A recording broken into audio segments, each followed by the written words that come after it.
Hey everyone, welcome back for another episode of Highly Unlikely with Josh and Jenaye. So excited we were both able to be here. It's always fun to do it together. But we have a fun friend here, Jasmine, today. Excited to have her on the podcast with us. And a very interesting and unique topic, I think. And I hope a lot of people learn a lot. I think they will, especially from the Bismarck-Mandan area. And even if you're from a different place or space, you may have a similar nonprofit in your community that you could look into. But we're going to get into really why Jasmine is here. But we've known Jasmine for, gosh, I was trying to think how many years. How long ago? Goodness, I don't know. Maybe been here. So I guess I've been coming on and off since 2009, but I don't think I would say I got to know, probably when I did MLC. So like 2020. I didn't know what year that was. Okay. Because that was in my mind, I was like, has it been like 8 years that I've kind of known Jasmine? Yeah. No, Something I'd say, like that. yeah. I mean, we've known of each other, I guess, but I'd say we didn't get to know each other probably until after COVID. Right. Yeah. So Jasmine is an entrepreneur at heart and has lots of dreams and God-sized dreams and vision. And did our MLC program at the church. Is just really involved in general as a believer, but also as a foster mama and a bio mama. Yeah. And just lots of things on your resume. And we're going to get into it, but also she fulfills the role of co-director of Bismarck Global Neighbors. And so that's going to be our topic that we dig into today, and we're so excited. But before we dig in, let's do the question. It's kind of like, I don't want to forget about it. Let's just get it out of the way. Question. All right. Ready? Yes. What always makes you laugh, even when you're upset? Oh my gosh. I know Janae's answer. Okay. What is it? Instagram Reels. I literally was like, if I'm mad, I don't think anything makes me laugh. No, that's true. A good, funny reel. I would say of someone falling or getting scared. That's the best. I would say Instagram Reels, and right now Berkeley being goofy is she's hilarious. pretty good at making us laugh. She's pretty funny. Unfortunately, even when I'm upset with her, when she does something not naughty, but she knows how to turn on the sweet. Oh, goodness. Yeah, probably a good Instagram reel, but I don't know. I got lots of videos of like the grandkids doing really silly things. Or I've like recently found like old videos of like the boys when they were little. And for whatever reason, they have a bunch where they're impersonating me. I went through this phase where I wore wigs like all the time.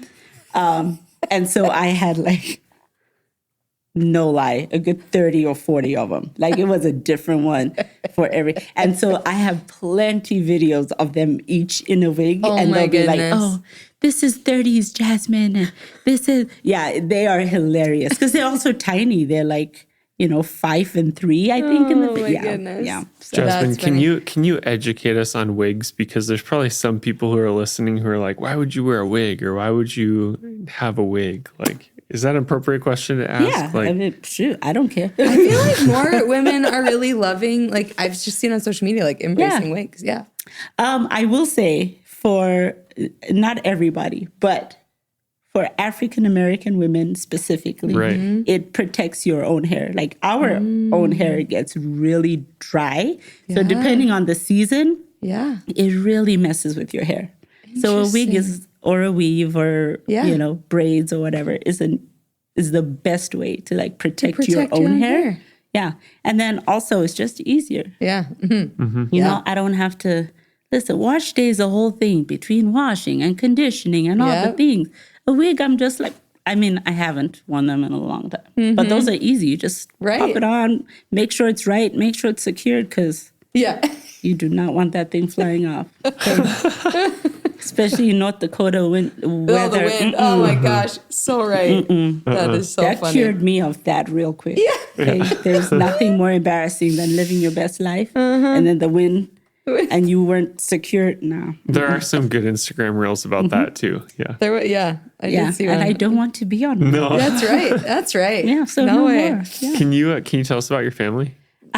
So single mom. I have 3 kids. My daughter is married, so my big baby. And then she has 2 kids. I have a grandson and a granddaughter, 6 and 4.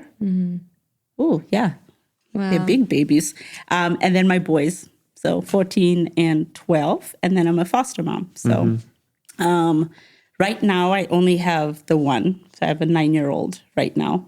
But over the summer, I had 3 of them. So I was outnumbered 5. And was it all boys? Yep. Yeah. And I only foster boys. So it was 5 boys and me. Yeah. So that was, And they were, at that time, was like 17, 14, 13, 12, and 9. So that was, wow. Yeah. But I love That it. speaks to, I think, how tough you are. Yeah. I really do. It's also my life. Like, I don't know how, it'd be too quiet without it.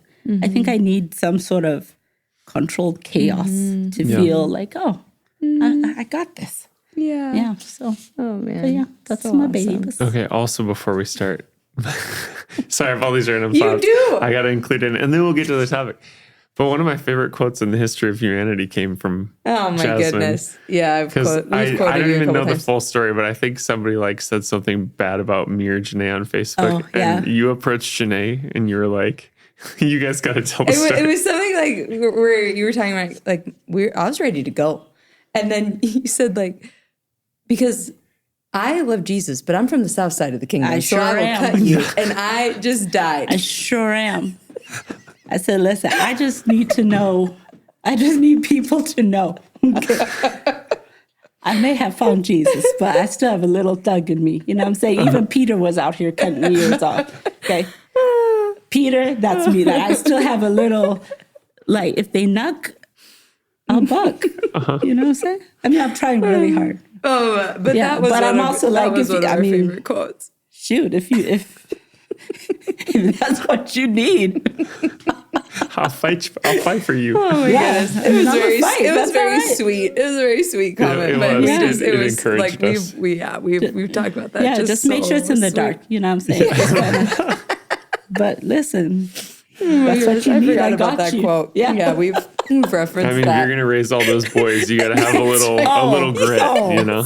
Yeah. True. Yeah. I told them all the time. I said, don't take this for, I said, if I have to jack you up, I'm going to jack you up. Yeah. So you got to keep them a little scared. Yeah. You got just a little At least scared. the a little threat. bit. Yeah. Oh, Okay, man. Jenaye, where are we actually going? Okay, well, we want to talk about Bismarck Global Neighbors today and what is it? And I was just telling Jasmine, I was even just doing my own research because I know, but I wanted to like look at the website and kind of just study up before the podcast. And so I'm just going to read a little bit of what I saw on the website, but then I'm going to want you to really describe what your role is and then in general expound on Bismarck Global Neighbors. But it says Global Neighbors brings individuals and organizations together in order to foster a welcoming community for new Americans and English learners in North Dakota.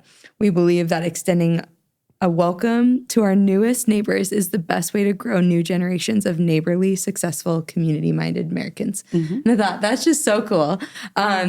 I originally heard of Bismarck Global Neighbors through our friend Sam, where he was talking about he was mentoring someone and it was helping a family or they were looking for furniture, helping them get settled. And I was like, what is this? This is so cool. So you serve as co-director specifically over resettlement. Resettlement. Yep. Okay, so why don't you tell us maybe your journey of even getting to that position? Because you've been in there maybe a couple years, a year? Well, almost 2 years. 2 years in July. 2 years. Yeah. Wow. Yeah, I know, it's gone fast. What your job entails. So how you got there and what your So job how I entails. got there. So I myself am an immigrant.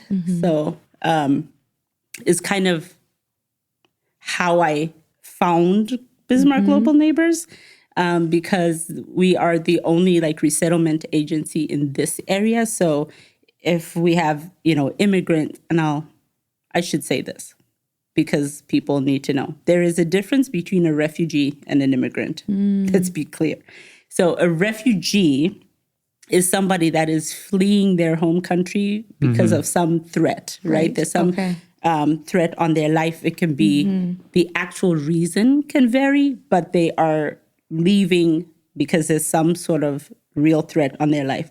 An immigrant is someone who has chosen, for whatever reason, to move to the U.S. So because I had kind of, if you have made the choice in terms of like your legal status, you have like protections. Like I have my green card, so I have my permanent residency, so Yeah. I can, access services and things like that. Refugees do come protected as well, so they also have access to services. But that's kind of where Bismarck Global Neighbors comes in. Okay. Is like walking alongside our refugees, our immigrants. We just call everybody a newcomer. Yeah, because yeah. that's Love that. really what they are. But we walk alongside our newcomers and help them integrate then into living, not just in the U.S., but then, specifically to Bismarck. So, Yeah. so I got into the work because of my lived experience kind of doing it. And actually, I first reached out because I was starting, my catering company is what it was. And I was looking for financial resources to get it started. And I couldn't get a bank loan or anything. And then I had met Julie and she's like, oh, well, if you're an immigrant or a refugee, like we can help you with like a little micro loan is kind of how I first got involved. And then I was on the board for about a year. And then then Julie left to pursue other things. And then Leah, who actually founded it, came back as the director. And then I agreed to be co-director because I haven't ever done it. Yeah. So I was like, I'm okay to learn, but you better be here helping me learn. So so that's how come we came to share a brain. And I think it works so well. Yeah. Yeah. I That's think our great. skill sets are very complementary, but it works so well. So that's kind of how I kind of came into the work as a way to give back. But then also having been on the other side and not knowing Right. that there was resources or that there was help Yeah. or where to go and just kind of figuring it out myself. It was good to be like, if we can cut the learning curve, or if I can be part of helping other people figure it out, sign me up. Right. So that's how I kind of came to that. Yes. Okay. Yeah. So maybe just 30,000 foot view, really what does Bismarck Global Neighbors do? Like practically, or let's say a family comes, like what does this look like for a family or an individual? Yeah. So I would say, I guess there's 4 things or kind of 4 lanes that we're in. Kind of a lot of them intersect and overlap. Yep.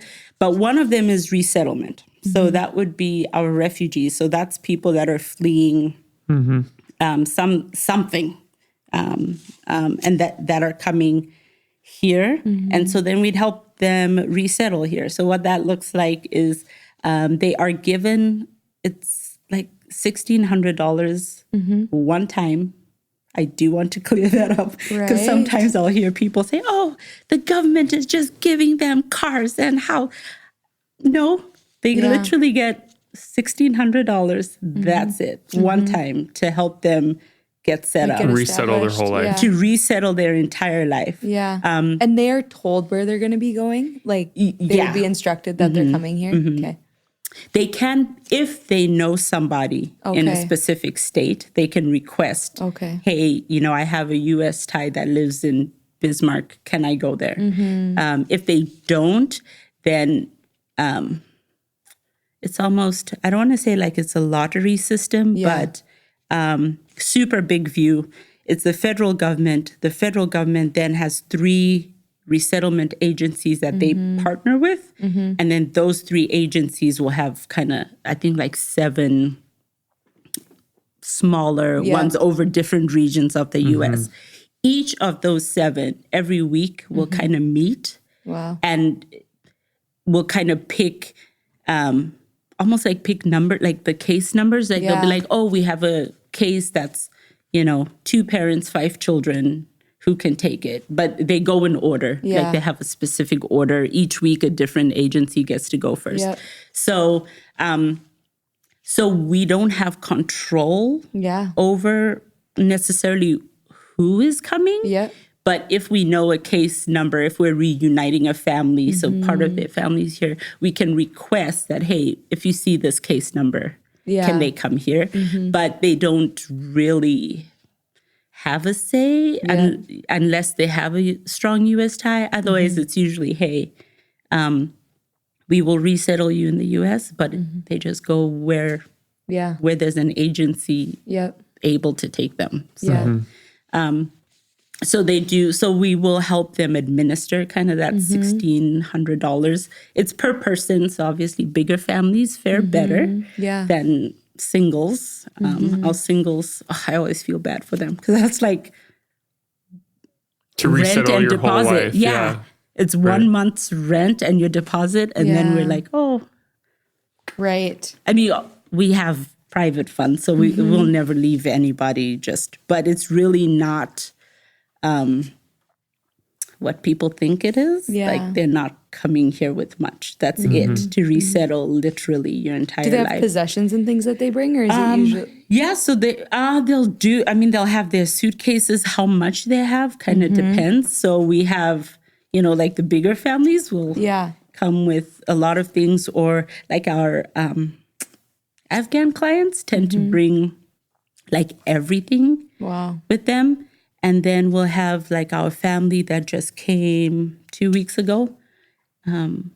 It's a set of siblings, but they're all adults, but they each had just one suitcase. That was everything that they had to their name. So it just kind of varies. Depends, but we'll help them kind of like administer those funds, find them an apartment, set up that apartment. Like we have to make sure, it's got furniture, everything's working. Right. They can live in it.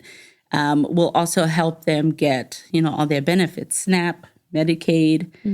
They do also get refugee cash assistance. It's only like $500 per person a month for the first 12 months, but helping them get that, kind of getting them enrolled in school.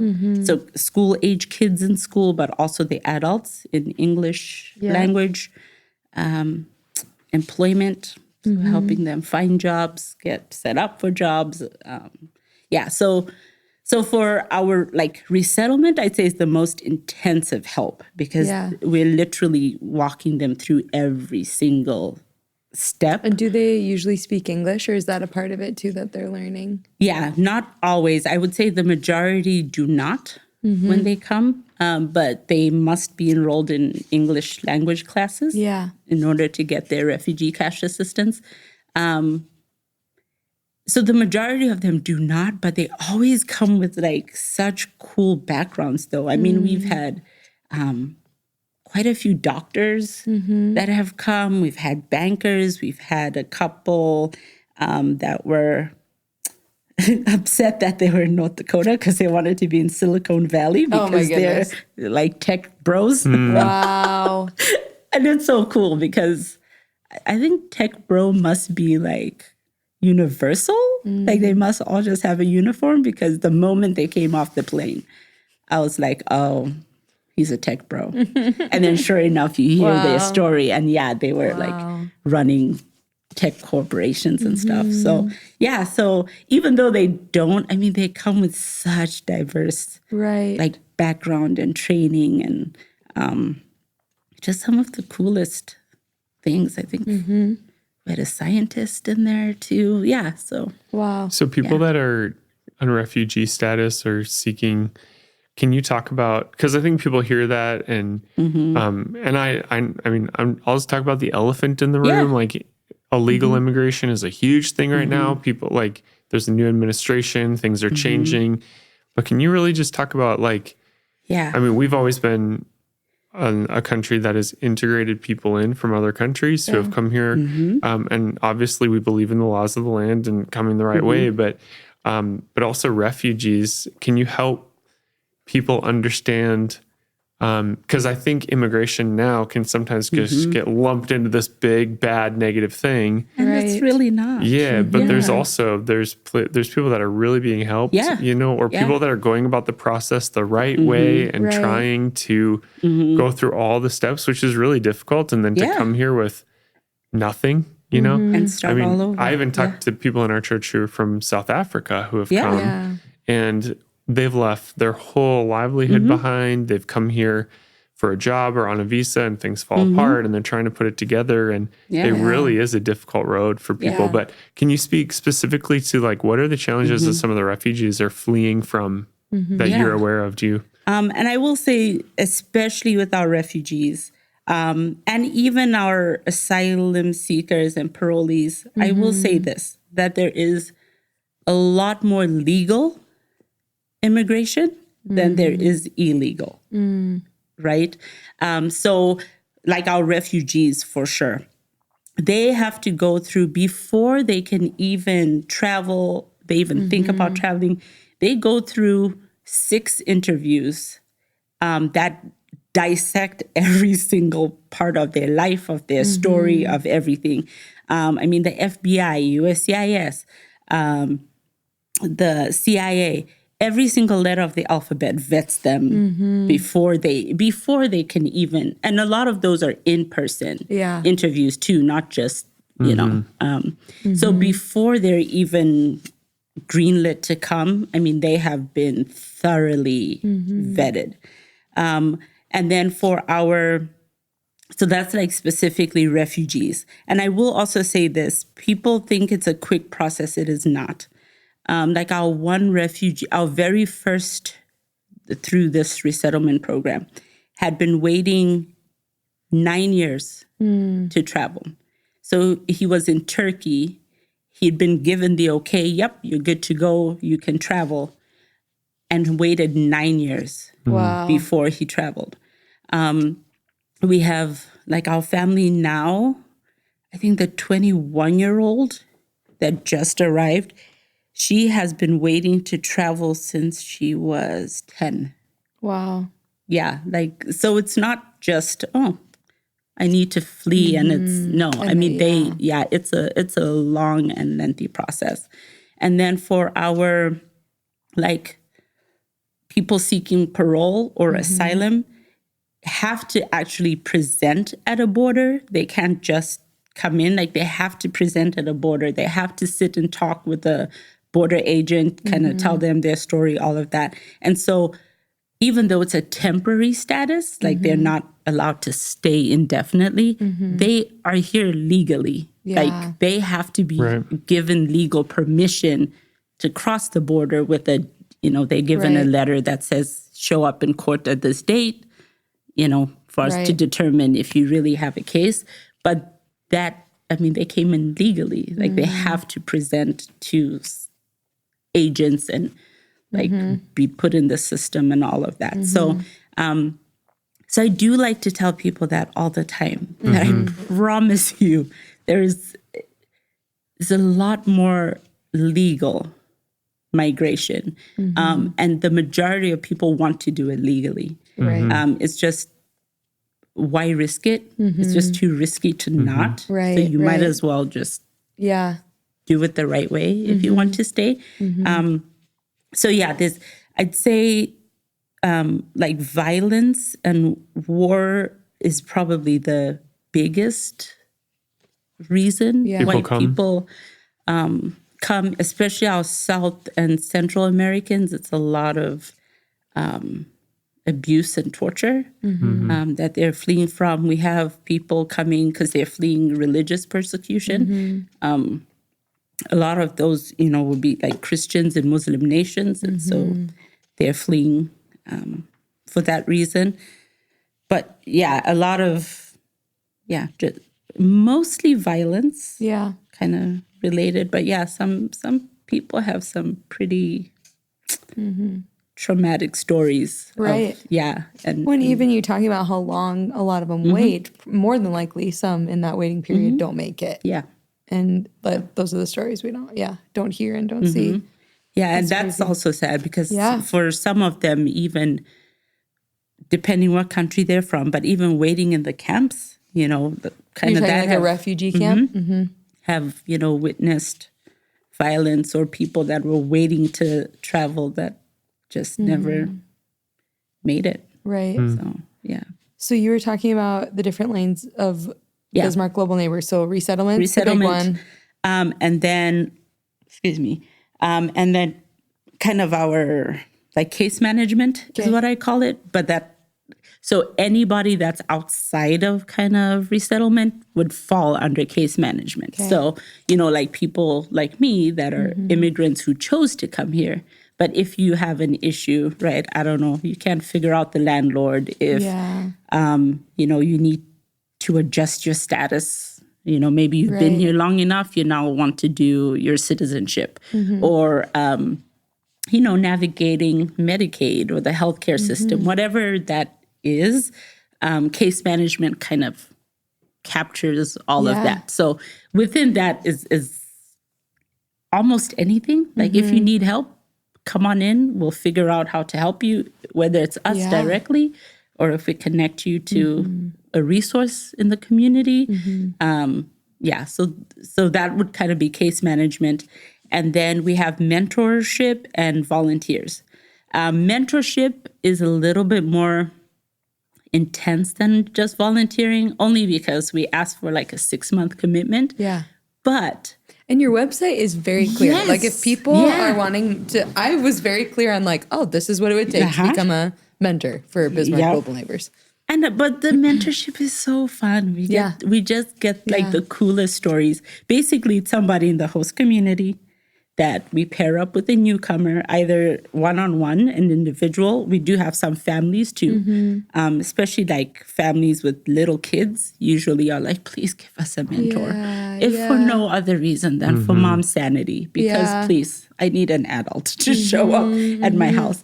But those are fun because they get to do life with them. Yeah. That's like, let's go shopping together or let's go out for coffee or, hey, there's this event happening in Bismarck.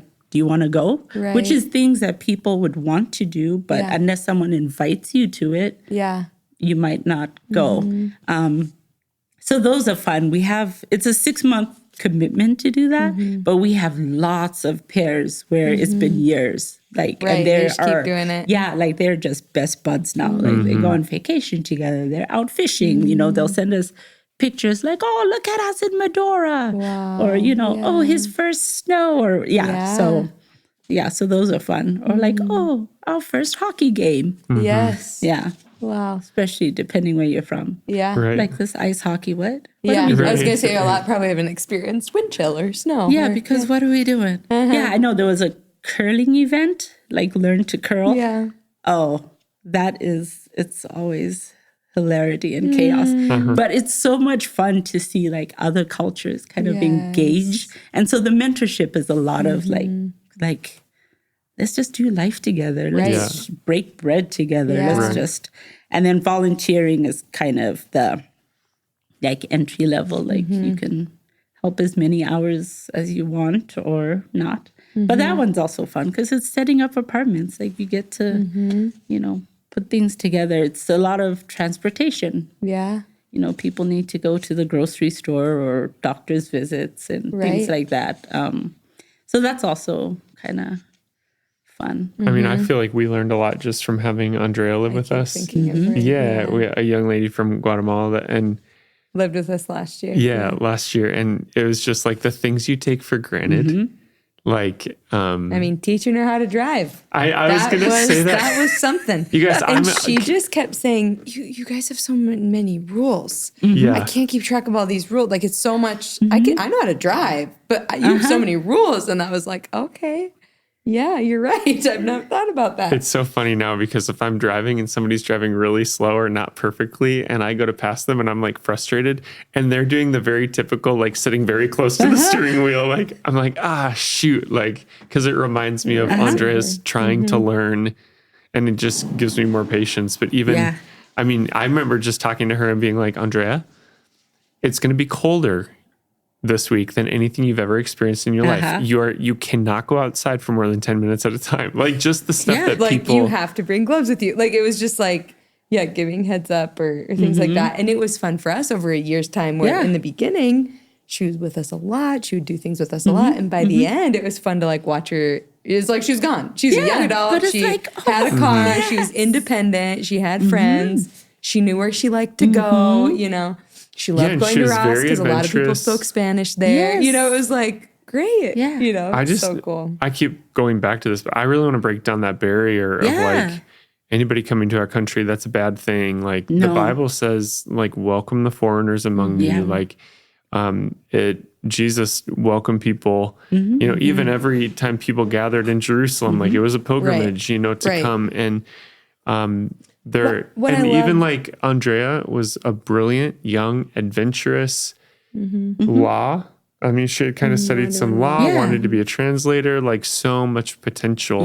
And I think it just really opened our eyes, you know, Right. to have Yeah. her a part of our family And for that's a what I year. love about Bismarck Global Neighbors, like what you just said. It's just so practical. Like when I think biblically, when it's like, who's my neighbor, right? And how do you be neighbor in the way that Jesus said? It's like what you just said. It's not that hard, right? No. It's life. It's Yes. It's just yeah, doing life with yeah. people. I love that. And I think that's a lot of, I think like what we're always saying is like they're just people. Right. Like they just. Well, they're an image bearer, just like you. Yeah. Yeah. Like they're just, the only difference is that they're new to this community. But if you gave it 2 seconds, Yeah. I mean, there are some just incredible people. Right. And I think that's always fun to see, like people that have come in and they get welcomed well, they get integrated well, and then to see them flourish. Like one of our, I think he's been here 6 months, is just starting to learn English. So it's fun. Yeah. So he likes to come in the office because he likes to practice, you know, what he learned. Yeah. But even with that, he was like, oh, hey, I just got a car. Like I got my first car. I got my license. I got my car. And then he was like, and I'm off Wednesday mornings. So if anybody needs a ride. Wow. And I'm like, you've only been here 6 months. Yeah. But he was like, yeah, like I feel like this is home. Like this is where I should be. And so I think it's a lot of like that, like just get to know people's stories, right? Outside of like what trauma brought you here. Yeah. Right. You know, right. it's like, hey, like, what is home to you? Like, what are your traditions? I share the story a lot, but I think because almost 20 years later, it still impacted me. But even when I moved, and I am from Zimbabwe, so we were colonized by the British. So I spoke the Queen's English. So language was not an issue, except I don't know why y'all, I mean, we call them robots. You guys call them traffic lights. And I don't know, like, why it can't just be a robot? I did not know Or that at all. like a parking lot and a car park. I don't, like what are we doing?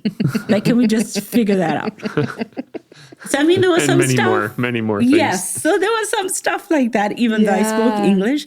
But the biggest thing for me was a coworker of mine was like, hey, I think you're struggling a little bit. Like, and just like, how can I come alongside you? Yeah. You know? And I was like, well, I don't know how to shop in the grocery store. Not that we don't have them, but all the Is the brands are setup so different. The different? setup is so Yeah. different. Like, I don't know. Yeah. Yeah, but even just having somebody walk through the store. Yeah. And she literally went aisle by aisle. And it was like, this is this and this is this, was like huge. And then beyond that, she was also like, hey, you know, I think my first 4th of July, my first Labor Day, all of that, she was like, hey, my family does a big thing. You want to come over? Right. You know, and so she extended that, was like come into what we're doing. And that was for me like the first time. And I think that was maybe 3 or 4 months in to my being here. But that was the game changer, because I finally was like, oh, okay, I can do this. Right. And so I think that's also what I'm always like, even with our folks that we work with, it's like that's all they're looking for, is just extend that. You know, they don't know what 4th of July is, but what a difference it makes for someone to be like, hey, you know, come on over. Right. Or, oh, Thanksgiving, you know, like come into my space. So, Right. and it doesn't have to be hard or complicated or Right. some big thing, doing anything extra, just do what you've always done. Just do what you've always done. Yeah. Include somebody. Yeah. Yeah. And I said, I feel like that's how Jesus did it. Yeah. Like he didn't do any big, long, let's do a billboard and he just talked to people, you know? Sometimes he was even like, I'm coming to your house. Yeah, that's you know, right. but he just talked to people. And so I'm always like, it's literally just having conversations with people and just welcoming them into your space, into your life, and just doing life with people. Right. So I love that. Yeah. I mean, as a believer, so you're a follower of Jesus and you operate in this nonprofit space. I just want to hear from you, like, how have you seen the Lord use your job, you know, work through you in your job to impact his kingdom? Because not, like you said, some coming are Christians, but it's not a Christian organization, correct? It's a nonprofit. Yeah. But it is, so you're positioned in a space, you know, you have the Holy Spirit, you know, and get to interact and love these people. So just what have you seen the Lord do personally? Oh, goodness. I think the biggest thing is, for me, has been being able to put my faith into practice, right? Like in a practical sense. Because I think sometimes as a believer, it could be easy to just be around people that, you know, speak Christianese, like and so then it's easy to just kind of silo. But this job has kind of forced me to expand outside of that, but also to live it out then. Yeah. Like, okay, if I'm saying this, if this is who I follow, if this is the teaching I follow, what does that look like, quote unquote, in the real world, right? Like, how do I love people? How do I talk to people? If they have a completely different background, concept than me, how do I relate to them, right? So I think it's been a lot of kind of putting my faith into action, like actually, how does it show? Like even if they never knew that you were a Christian, right? Did you still live that out? Yeah. And I think that's the question that it forces me to ask, is like, how am I living that out? And I think we don't, obviously, overtly, like you can. Right. But if it leads to... It was like when I worked in the hospital. It's the same thing. It's like, hopefully through my conduct and conversation with you, there you would realize there's something different about my life. I think so. But I think it's also been cool because some clients that we've worked with, especially those that have been persecuted on the basis of their faith, have felt a lot like, you know what, like, even if we're not Christian, you know, even if we're like follow Islam or whatever, I mean, we have a bunch of different ones, they have felt comfortable enough to say or to be like, oh, can you connect me? And I still think that's a win. Right. Like for people that are coming from that to feel loved enough, accepted enough, like be able to let their guard down enough to even ask that, I think is pretty cool. But yeah, I'd say that's the biggest thing. It's just been like, how do you put this faith thing into action? Like, how do you actually live it out in the marketplace, or, you know, with community partners that think very differently? I mean, it's immigration, so to some extent, politics kind of plays in that. So even like, how do I move in that space? Yeah. How do I advocate well for the organization? How do I advocate for my people? Like, so, so I think that's for sure been the challenge of, is this just, do I just say it with my words, or is my life actually producing fruit? And am I actually living what I'm saying I live? Or do, you know, my clients see something else and then I come to church and they're like, these two things are not the same. Right. And I'm very like, no, like I want it to just be, it's just who I am all the time. That. So I just look at stuff like that and I think, like I look at foster care. There's a need for foster families. And I'm like, what an opportunity for the church to fill a void. You know, I think about people who have come here the right way, who are trying to make it. They're getting $1,600 to rebuild their life. totally everything is foreign. Yeah. Trying to But figure to it out. rebuild your life, you don't need money, you need community. Yeah, but I mean, even just to pay your rent. Yes. And, 1,000%. I'm adding to what Yeah. you're saying. Yeah. Yeah, and I'm just saying, what an opportunity for the Yes. church to fill a Yes. void. Because then, even no matter what religion somebody comes here, if all of a sudden they get here and there's a church that provides their needs and takes care of them and builds community, like what an opportunity to introduce people to Jesus. Yeah. Believers, yeah. So Yeah. it's like, as believers, I think we should always be trying to reach everybody for Jesus. But Yeah. Jesus said there's a unique opportunity with people like who are struggling to help themselves, you know? Yes. And that's why vulnerable kids, widows, and widows are more empowered today than they were in Jesus' time, but that's why he included them. But now the situations you're describing, I'm like, those are the types of situations where Jesus says, there's so much opportunity, and look after them. Right. Yeah. And that was one of my questions is like, if anyone listening to this feels a tug on their heart for those that are integrating into the community or the U.S., what can they do? How can they help? And maybe give them a little direction. For sure, go to the website. Yeah. I would say start by filling out the volunteer one is probably the better place to start. But you can also call the office, and our office number is on the website as well. Yeah. But just call and find out how to get connected. Most of the time, we'll probably get you connected as a volunteer in some capacity first. But also, I think keep an eye out. I agree. Right? Yeah, that's like what I was I gonna think say. that's in my mind, this work is not just about Bismarck Global Neighbors. It's about all of us collectively seeing the people in our community, right?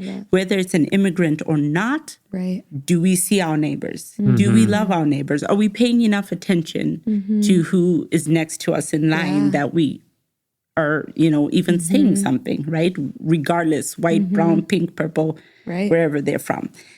So I think it's also keep an eye out. Like a lot of them are at the places you shop, at the places you eat. They're looking after you in the hospital. Like, well, at Evangel, it's not hard. I'm like, literally the easy, comfortable step is go to the 12:30 service. Yes. Like there's so many people like that come to that service. That is one thing I've always said to Josh, like in a state, and I guess I don't know if the stat is still accurate. I remember the stat was that we're in a state that's 97% white. Yeah. And Still I said, I'm so glad that that's not reflective in our church. It's not. It's still a lot, but I do not think it's 97%. And that is because that's not going to be heaven.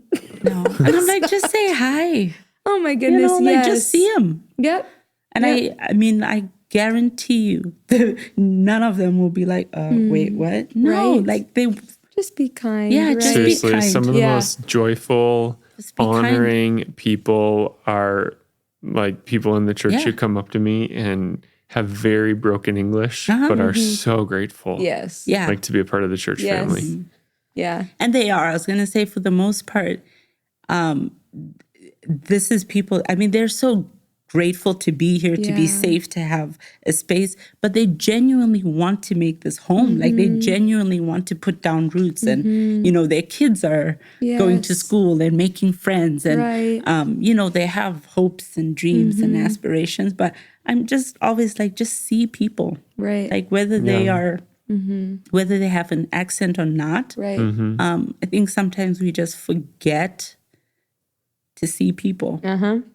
And I think, we probably a year and a half ago would have connected this interview different. But having someone come from another country live with us, it was like when Andrea went and she had to go to this appointment. There's just this mama bear in me that was like, are you going to be nice to her? Yeah. Or like have watched moments where people were impatient or she didn't always perceive it, where I was like, oh, that was kind of snooty. Like that, no, Yeah. And I think and sometimes it's out of just truly ignorance and where people's worlds have not been expanded. But I know for me, downloading Google Translate, I feel so much more equipped in different scenarios now. Like that is a great tool to make sure you have available on your phone. One other thing I saw on your website is you guys had a link to like, what do we need? And you guys were very clear for donations. Like I'm a big donation person. You know me. I always have a pile where I'm like, getting rid of that. Yeah. Because clutter stresses me out.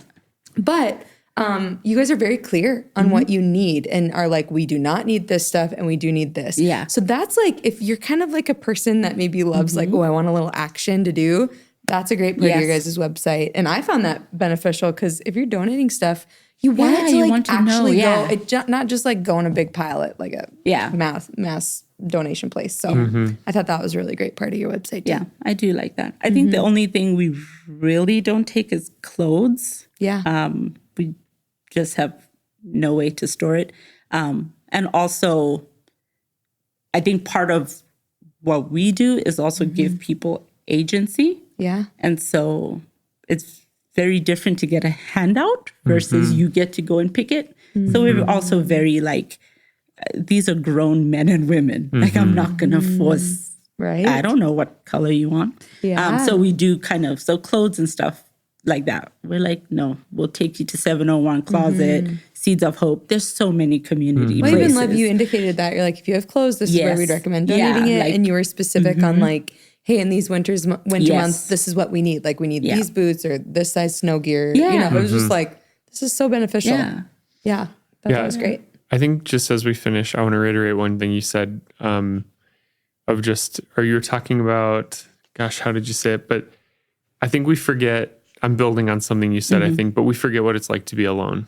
Yeah. You know, or we forget what it's like. We really do forget what it's like to be uncomfortable. And especially in North Dakota, a lot of people don't travel much, you know, or they stay in the U.S. or they don't leave North Dakota even, and they're very comfortable with the places they go and the money that's used and the crowd and the community that they have and the family roots. And we have to, if we're going to be Christ-like, you don't have to do this. You don't have to agree with any of this conversation. You don't have to be Christ-like. But if we're going to be Christ-like, then we have to remember what it's like for people who are alone and be willing to give them community. I just think if God called us to another country, I would so be grateful for an organization like this or people that had this mindset because that would be so hard. So hard. Yeah. I mean, so I think of that. Think if God called you to another country, which we have friends where he has, and if they just did it like almost like cold turkey, tried to go and no assistance, that would be so incredibly hard. Yeah. And so just don't forget that. Yeah. I just think even when I walk in the same church every week, you know, and I always try to remember what's it like to walk into a church or a gathering where I don't know anyone and I don't know where to go. And can I put myself in the shoes of that person today? It's so true. Yeah. You know, and try to make them comfortable. Yeah. Yeah. No. So true. Yeah, you should come to our support team of volunteers. We call them support teams. We do fun exercises fun. We'll pull you out of your comfort zone a little bit. Goodness, but we'll put you in the shoes of what it feels like to have to fill out a form in English when you have no concept of that. Or like dates is a funny one. Like especially depending where you come from, gosh. You might not even use the calendar we use. And so, you know, just things that people don't think of like, oh, wait, what? I don't date things like that. Yeah. But that was something with Andrea. She would date differently. Like we do month, day, year. Yep. And I was like, what are you writing? Month, year. Yes. Or if some Islam countries is a completely different calendar. Yeah. Oh my goodness. All those things. A volunteer training is fun. I always say you should come. It's an experience. Yes, it's an experience. I like making people uncomfortable, but it's in a good way. Right. To grow you and expand you. Yep. Well, Jasmine, thank you for taking the time out of your day to come have this conversation. I've been looking forward to this. So anything we talk about, we're going to put in the show notes, like the website, things like that. If you have other resources that you think of, send them to us and we'll make sure they get in the show notes for people. So thanks for tuning in. We hope that I hope that you learned something. I think most people will have learned something from this conversation and even expanded your worldview and hopefully expanded how you can serve Jesus in a greater way. So share, rate, all those things, subscribe, all the things we say every time we end the podcast. So we love all you listeners. Thank you so much. And we'll see you guys next episode. See ya.